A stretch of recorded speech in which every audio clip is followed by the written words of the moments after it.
அன்பிற்கினியவர்களே, அஞ்சு விரல் பூ எனும் நாவை அருள் அவர்கள் எழுதிய குழந்தை உலக கவிதைகள். இந்த புத்தக வெளியீடு எனக்கு மிகவும் மகிழ்ச்சியை தருகிறது. எல்லாத்தோட பெரிய மகிழ்ச்சி, இங்கே எல்லோரும் என் முன்னாடி இருக்கவங்க எல்லாருமே ரொம்ப நெருக்கமாக இருக்கக்கூடியவர்கள் தான். ஒவ்வொருத்தரோடும் பல மணி நேரங்கள் நான் பேசியிருக்கிறேன். ஆனால் நாவி அருளுடைய பேரப்பிள்ளை அழுதுகிட்டு இருக்க நேரத்தில் நம்ம ரொம்ப நீட்டி மடக்கி பேசுவது குழந்தை இலக்கியம் பேசும்போது குழந்தைக்கு ஒரு முக்கியத்துவம் கொடுக்கணும் இல்லையா? அதனால் என்னுடைய பேச்சை கொஞ்சம் சுருக்கமாக அமைத்து கொள்வது நல்லது என்று நினைக்கிறேன். இந்த அஞ்சு விரல் பூ குழந்தை உலக கவிதைகள்னு ஒருத்தர் கேட்டால், என்னங்க குழந்தை உலக கவிதைன்னா அது உலக கவிதைகளா, குழந்தைகளுக்கான உலக கவிதைகளை தேர்ந்தெடுத்து கொடுத்துருக்காரா அப்படின்னு சொல்லி கேட்டார். ஒரு மயக்கம் இருந்தது. அதில் இந்த அஞ்சு விரல் பூ என்ற ஒரு கவிதை அவர் உள்ள புத்தகத்துக்கே போவானா, அஞ்சு விரல் பூ என்பதிலேயே அவர் கவிதை எழுதிவிட்டார். இந்த புத்தகத்துக்குள்ளே என்ன இருக்கும்ன்றதை வெளியில் ரொம்ப பிரமாதமாக சொல்லிட்டாங்க. ஆனால் இப்போ தான் இங்கே ஒரு வாக்கா தகராறு மாதிரி, ஒரு ஏரியா தகராறு குழந்தை இலக்கியத்துக்குள்ளே அப்படி இப்போ தான் நடந்து முடிஞ்சது. அது காரணம் சந்தியா நடராஜன் தான். அவர் இருந்தாருன்னா இது போலாம் ஏதாவது அந்த விவாதங்கள் வந்துடும். அவர் பார்த்ததுனால்தான் அவர் ரொம்ப ஒரு உணர்ச்சி வசப்பட்டு அந்த தஞ்சாவூர் உற்சாகமாயிட்டார். அதனால் அது நடந்தது. இப்போ இந்த அஞ்சு விரல் பூ என்ற கவிதை தொகுதியை நான் பார்க்கும்போது அருள் எப்பவுமே ரொம்ப ஒரு கோபக்கார இளைஞராய் வயதான போதும் இருக்கிறார். அதுதான் என்னுடைய பெரிய கவலை. அருள் கிராம்சி புரண்டு படிக்க அவருடைய கவிதை தொகுதி ஒன்று எனக்கு என்னுடைய நெருக்கமானது. ஆயுதம்ன்ற ஒரு கவிதை தொகுதியை என்கிட்ட எடுத்துகிட்டு வந்தார். அதை கொண்டு அதற்கு முன்னால் கொஞ்சம் நாங்கள்லாம் படித்து பார்த்தோம். அதை படித்து பார்த்தபோது ஆயுதம்னு தலைப்பு வச்சு அந்த ஆயுதத்தை கையில் ஏந்தி கொண்டு திரிகிற ஒருவர் இன்றைக்கு அஞ்சு விரல் பூவை பற்றி எழுதக்கூடியவராக வந்திருக்கிறார். அதுதான் அந்த பேர குழந்தைகள் அவருக்கு செய்த ஒரு நல்ல காரியம். ஒரு எரிமலை போல் இருந்தவரை குளிர வைத்தது அந்த குழந்தைகள். இப்போ இந்த அஞ்சு விரல் பூ என்ற கவிதையில் குழந்தை இலக்கியம் அப்படின்ற ஒரு வகையறைக்குள்ளே நுழையிறாரு அப்படின்றாங்க. ஆனால் ஒரு இந்த இடத்துல ஒரு ஞாபகம் வருது. அவார் மொழின்னு ஒன்று இருக்குது ரஷ்யாவில். அது ஒரு ட்ரைபல் லாங்குவேஜ். அதுக்கு ஸ்கிரிப்டே கிடையாது. ஸ்கிரிப்ட் இல்லாத போது லெனின் தான் முதல்ல புரட்சிக்கு பிறகு அந்த மொழிக்கு ஒரு எழுத்து வடிவம் கொடுக்குறார். உடனே என்ன செய்கிறாங்க, அந்த கிராமத்தில் இருக்கிற எல்லா மக்களும் அந்த எதையோ எழுதி வைக்கிறாங்க. எல்லாத்து மேலேயும் எழுதி வைக்கிறாங்க. குருவேல் மேலே எழுதுகிறாங்க, கதவு மேலே எழுதுகிறாங்க, சுவத்தில் எழுதுகிறாங்க. அப்போது ஒரு தொட்டிலின் மீது ஒரு வாசகம் எழுதப்பட்டிருக்கு. அது என்னென்னா, சிறிய குழந்தைகளும் பெரிய கனவுகள் காண்கிறார்கள். இது ஒரு தொட்டில் மீது எழுதி வைக்கப்பட்ட வாசகம். அந்த வாசகத்தை போல் அந்த வாசகத்தை தான் இப்போ நம்ம குழந்தைகளை அணுகும் போதெல்லாம் நம்ம கனவில் எடுத்துக்கொள்ள ஒரு ஒரு குழந்தைகளுடைய உலகம் எத்தகைய இதுன்னு எடுத்து போகும்போது அந்த குழந்தை கவிதைகள் எழுதுந்து வரலாறு, அது பிள்ளைத்தமிழ், பேரப்பிள்ளைத்தமிழ் இதெல்லாம் ரொம்ப பேசியிருக்கோம். ஆனால் குழந்தைகளை பற்றி ஆழ்வார்கள்லாம் பாடியிருக்கானுங்க. ரொம்ப பிரமாதமாக பாடியிருக்காங்க. பிள்ளைத்தமிழில் குமரகுருவரர் பாடுறாரு, அந்த சிற்றில் சதியேன், சிற்றில் அப்படியே போய் குழந்தை போய் அந்த மணல் வீடு கட்டுறதெல்லாம் உடைக்குது. எது? முருகப்பெருமான் சிறுவராக போய் உடைக்கிறார். அப்போ சொல்கிறாங்க, கல்வி செருக்கால் சூர்தெறிந்த கழிப்பு செருக்கால் என்னுடைய சிற்றில் சிதைக்காத அப்படின்லாம் ரொம்ப அற்புதமாலாம் நம்ம தமிழ் இலக்கியத்தில் எதையும் விட்டு வைக்கலை. ஆனால் குழந்தை இலக்கியம் எங்கே தோன்றியது, எப்போது தோன்றியதுன்னா, இந்த தொட்டிலில் போய் ஒரு ஏழை தாய் ஒரு மரத்தில் ஒரு தொட்டிலை கட்டிட்டு அதில் ஒரு குழந்தையை போட்டுட்டு அது களை எடுத்துகிட்டு வரத்துக்குள்ளே அதுக்கிட்ட ஒரு பாட்டு பாடிக்கிறது இருக்குல்ல, அந்த பாட்டில் தான் குழந்தை இலக்கியமே உண்மையான குழந்தை இலக்கியம். அதுதான் அந்த குழந்தை இலக்கியத்தில் அந்த ஏழை குழந்தைய அந்த அம்மா ராசான்னு பாடும். அந்த ஏழை குழந்தையை ராசான்னு பாடுற அந்த இடத்துல தான் அந்த குழந்தை இலக்கியம், குழந்தைக்கான இலக்கியம் அங்கே உருவாகுது. அப்போது இந்த இடத்துல திடீர்னு ஒரு நம்ம யுகபாரதி இருக்கிறதுனால நான் டெம்ப்ட் ஆகி ஒரு கண்ணதாசன் இதை பற்றி சொன்னது ஒன்று ஞாபகம் வருது. கண்ணதாசனுடைய ஒரு திரைப்பட பாடலில் ஒரு பாட்டு இருக்கும், மாமரத்து கிளையினிலே மாடப்புறா கூடு கட்டும்னு ஒரு பாட்டு. அந்த பாட்டில் இது கண்ணதாசனே சொன்னார். நான் அந்த இடையில இது மாதிரி இருந்து கேட்டிருக்கேன். நான் மாமரத்து கிளையினிலே மாடப்புறா கூடு கட்டும் அப்படின்னு உடனே தென்றல் பத்திரிகையில் ஒருத்தன் எழுதிட்டான் வாசகர் எழுதியத்தில். அது ஒரு மாடப்புறாப்பா, மாடப்புறாவுக்கு கூடு கட்டுறதுக்கே தெரியாது. அது மாடங்கள் இருந்தால் வீட்டில் இருக்க சந்து பந்தில் போய் வழிக்கும் வாழும். அது போய் அந்த மாடப்புறா கூடு கட்டும்னு எழுந்தது மான்னு ஒன்று அப்படியே எழுதிடுறதா? கண்ணதாசன் தப்பாக எழுதிட்டாரு அப்படின்னு தென்றலில் ஒரு கடிதம் எழுதி போட்டான். கண்ணதாசனும் அதை துணிஞ்சு வெளியிட்டுட்டார். அதுக்கு பிறகு அடுத்த வாரம் இன்னொரு கடிதம் வருது அவருக்கு. இவர் பதில் சொல்ல முடியல, வெறும்னே வெளியிட்டுட்டு கண்ணதாசன் தவறு பண்ணிட்டோன்னு உட்காந்துருக்காரு. ஒரு வாசகன் வந்து அவருக்கு ஒரு கடிதம் எழுதி போடுறான். என்னன்னாக்கா, அந்த சினிமாவை பார்த்து அந்த பாட்டை புரிஞ்சுக்கோங்கப்பா, அவர் அது போல் எழுதியிருக்காரு. ஏன்னா அந்த சினிமாவில் வந்து ஒரு பணக்கார வீட்டு குழந்தை ஒரு ஏழையாக மாறிய பிறகு அந்த பக்கத்தில் இருக்க அந்த வயக்காட்டுக்கு பக்கத்தில் இருக்க மரத்தில் தூளி கட்டி அந்த குழந்தைய தூங்க வைக்கிறாங்க. இதை உட்கிடையாக வச்சு தான் வருது. அது ஒரு மாடப்புறா, அது போய் மாடு மரத்து கூடு கட்டுதுங்க. இது வேடிக்கை என்னென்னா, இது ஒரு பெரிய மீட்டிங்கில் ஒருத்தர் இதை போல் யுகபாரதி நேரில் கிடச்ச மாதிரி கண்ணதாசன் அவர் கிடச்சிட்டாரு. உடனே அவர் கேட்டால் நீங்கள் அப்படி தான் நினச்சி எழுதினீங்களா அப்படி கண்ணதாசன் சொன்னார். ஆமான்னு சொல்லிட்டேன் நான் அப்படின்னு. அதுபோல் நம்ம வந்து இதே போல் அர்த்தங்கள் எல்லாம் எடுத்தால் இந்த அர்த்தங்களுக்கெல்லாம் உள்ளுக்குள்ளே போய் வாசகன் வந்து பிரமாதமான பதில்கள்லாம் கொடுத்துருவோம். அதனால தான் நான் அடிக்கடி சொல்கிறது வழக்கம், எழுத்தாளனை காட்டிலும் வாசகன் புத்திசாலி. அவன் வந்து ஏராளமான அர்த்தங்களை எழுத்தாளர் சும்மா ஒரு கோடை போட்டுட்டு போகிறான். ரோடு போடுறவன் முழுக்க வாசகன் தான். இன்றைக்கி வந்து யுகபாரதி, நம்ம விஷ்ணுபுரம், சரவணன் இவங்கெல்லாம் வந்து அவங்களுடைய எழுத்துக்களை நான் படிச்சுக்கிட்டே வந்துருக்கேன். சொல்லப்போனால் யுகபாரதி தான் என்னால் வளர்த்து விட்டார். எப்படின்னா அவர் சொன்னார், அவர் புத்தகத்தை எழுதுனேன். அவர் வந்து ஒரு பாக்கெட் நாவல் முடிப்பார். பிரிண்ட் பண்ணி முடிக்கிற நேரத்தில் அது ஒரு 2 பக்கம் காலியாக இருக்கும் பின்னாடி.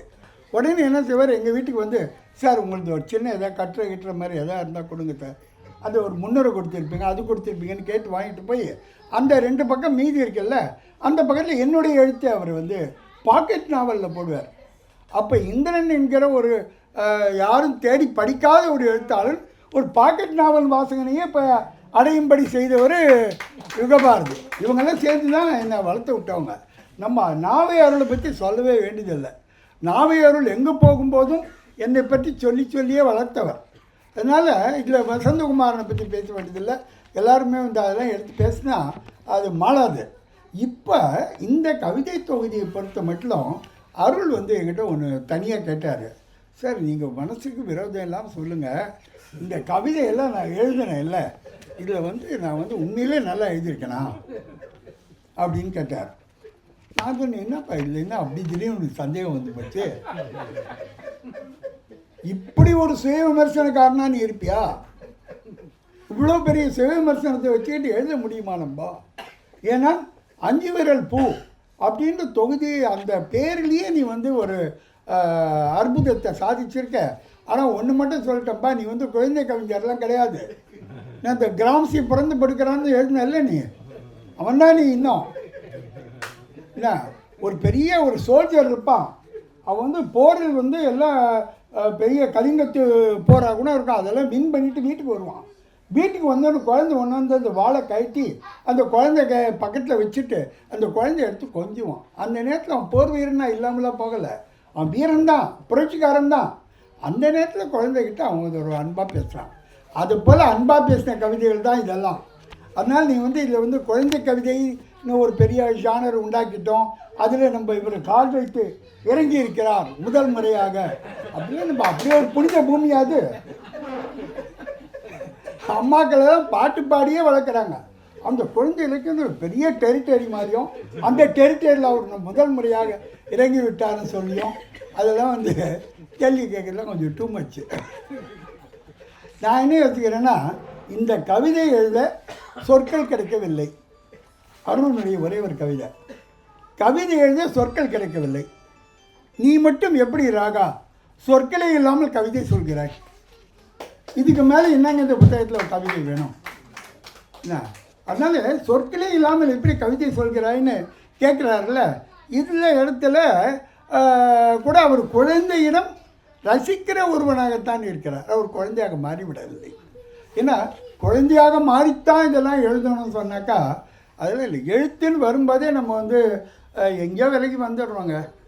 என் சொல்லப்போனால் இந்த பட்டிக்காட்டில் எல்லோரும் தமிழ் வளர்க்கிறார்கள், தமிழ் வளர்த்தவர்கள் பெரிய அவார்டெலாம் கொடுக்குறாங்கல்ல. தமிழ் வளர்த்தவங்கள டாக்டரேட் வாங்கினவன் இப்போ இது வாங்கினவெல்லாம் இருக்கான். உண்மையில் தமிழ் வளர்க்குறவன் யார் தெரியுமா? இங்கிலீஷே தெரியாமல் வயக்காட்டில் இருக்கான்ல, அவன் தான் தினந்தோற இங்கிலீஷ் தெரியாதனால வெறும் தமிழ் மட்டும் பேசுகிறான். அவன் வெறும் தமிழ் பேசுகிறதுனால தான் அந்த வயக்காட்டில் இருக்கிற அந்த பட்டிக்காடுகள் என்றும் அறிவற்றவர்கள் என்றும் கை நாட்டு பேர்வழிகள் என்றும் நம்ம சொல்கிறோம்ல, அவர்கள் தான் உண்மையிலேயே தமிழை இன்னும் வாழ வைத்து கொண்டிருக்கிறார்கள். அந்த தமிழோட அந்த குழந்தைகிட்ட நம்ம பேசும்போது, தமிழில் பேசும்போது அந்த குழந்தை திருப்பி ஒரு தமிழில் ஒரு மழலையில் சொல்லுதில்லை, அங்கே தாங்க தமிழ் வளருது. அதனால் குழந்தைகளுக்கு எழுத வேண்டும் என்பது ஒரு கட்டாயமாக நம்ம அருளுக்கு நேர்ந்ததை பற்றி சொன்னார். எப்படின்னு, நான் இன்னும் குழந்தை ஒன்று வந்து நான் நினச்சிக்கிட்டு தான் இருக்கேன் அப்படின்னு சொல்கிறதுக்காக தான் அவர் எழுதியிருக்கிறாரு அப்படின்னு சொன்னாங்க. இத்தகைய ஒரு அற்புதமான ஒரு பொழுதில் நம்மளுடைய குடும்பத்தோடு, ஏன்னா நான் அடிக்கடி சொல்கிற வாசகங்கள் தான், தமிழர்கள் ஒவ்வொருவரும் குடும்பமாக முன்னேறி வரணும். எப்படின்னா குடும்பமாக முன்னேறி வரணும்னு சமுதாயத்துக்கு வேலை செய்யக்கூடாது, சமுதாயத்துக்கு உதவி செய்யக்கூடாதுன்னு அர்த்தம் துணிச்சிடக்கூடாது இல்லை. நான் என்ன சொல்கிறேன், குடும்பமாக ஒரு குடும்பத்தில் வந்து அப்பா அம்மா அவர்கள் சிறந்தவர்களாக இருந்து குழந்தைகளையும் சிறந்தவர்களாக வைத்து ஒரு குடும்பமாக ஒவ்வொரு தமிழர்களுடைய குடும்பமும் முன்னேறினால் அது ரொம்ப பிரமாதமாக இருக்கும். ஆக்சுவலி நம்மளுடைய அருள் வந்து எழுதிய மாபெரும் கவிதை எது தெரியுங்களா? அவருடைய முதல் கவிதை நம்ம பாரதி தான். முதல் கவிதைன்னு அற்புதமான ஒரு மகனை அவர் பெற்றிருக்கிறார். அந்த கவிதை தொகுதியில் முதல் கவிதை தொகுதி அதுதான், அவர் ஃபஸ்ட்டு வந்து கவிதை தொகுதி. அதுக்கப்புறம் என்னோட பேரப்பிள்ளைகள் அவங்க மருமகளை பற்றி சொல்ல வேண்டியது, அவங்க வந்து ஏன் பாடாமல் போனாங்க அப்படின்றது ஒரு பெரிய ஒரு கேள்வி இங்கே இருக்குது.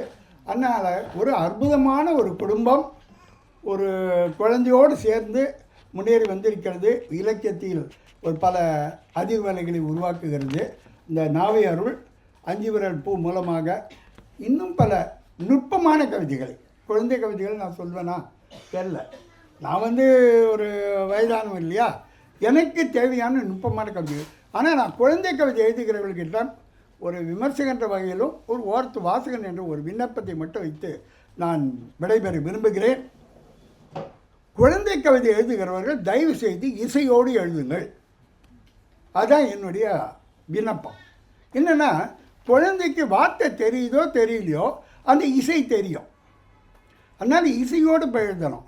ஏன் இந்த இசையோடு எழுதணும் ஒரு கவிதையை? குழந்தை கவிதைகள்னா அம்மா இங்கே வா வா, ஆசை முத்தம் தாத்தா, இலையில் போடு சோறு போடு, ஈய தூரம் ஓட்டுலாம் வரும்போது கவிமணி தேசிய விநாயகனுடைய பாட்டாகட்டும், பாரதிதாசனார் இளைஞர் இலக்கியம்னு எழுதியிருக்காரு. அதில் எடுத்து பார்த்தீங்கன்னா, தமிழப்பெண்ணே தமிழப்பெண்ணே தமிழை ஏன் படித்தாய், தமிழ் படித்தேன் அதை உன்னத்தான் தமிழ் படித்தேன் நான் அப்படின்னு எழுதுகிறார் பாரதிதாசன். இது வந்து அந்த குழந்தைக்கு புரியும்னு நீங்கள் நினைக்கிறீங்களா? புரியுதோ புரியல. ஆனால் இதை படித்து தான் அந்த குழந்தை தமிழ் கற்றுக்கொள்ள வேண்டும்.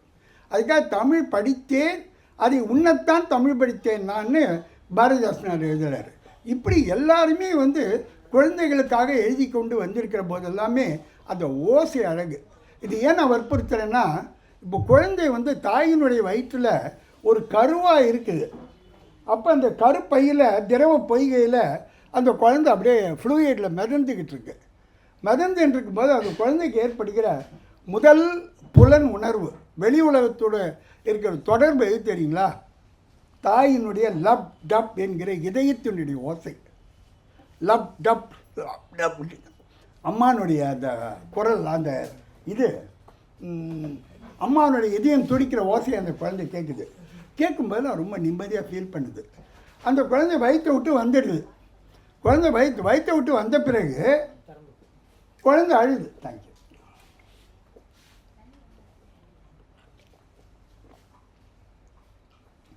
குழந்தை அழும்போது என்ன செய்கிறோம், நம்ம குழந்தை எடுத்து தோளில் போட்டு தட்டுறோம். லப் டப் லப் டப்புன்னு தட்டுறோம். அப்படி தட்டும்போது அந்த இசையினுடைய அந்த ஒரே சீரான ஓசை நம்மளுடைய குழந்தையினுடைய முதுகில் தட்டும்போது குழந்தை உடனே அமைதியாகிடுது.